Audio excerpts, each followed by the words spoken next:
Dahil sa pag-claim ng China sa Bajo de Masinloc, nagkaroon ito ng deklarasyon ng National Nature Reserve upang mapalakas nito ang pag-angkin sa panatag shoals. Mas pinalalakas nito ang pag-angkin sa karagatan ng Pilipinas. Patunay nito ang pagpapadala ng mas maraming warships.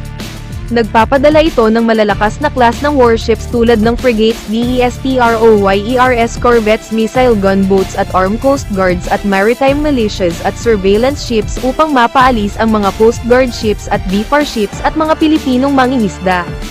Pinagbabawalan ang mga Pilipinong fisherman na maghanap buhay sa Bajo de Masinloc. Hinaharang at nag-water cannon ang Coast Guard ng China at hinarang ng mga warships ng China ang mga barko ng PCG at BFAR at mga barko ng Philippine Navy sa loob mismo ng Philippine EEZ.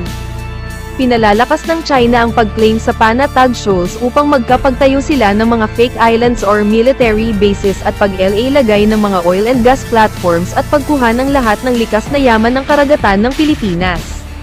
Kitang-kita sa video ang paghagad ng Coast Guard ng China na dating PLA Navy corvettes sa barko ng Philippine Coast Guard ships sa panatag shoals sa loob mismo ng EEZ ng Pilipinas. Nagsasagawa na ang PLA Navy at Coast Guard ng naval blockade sa mga warships at Coast Guard ships ng Pilipinas at paghuli at pagtaboy sa mga Pilipinong mangingisda.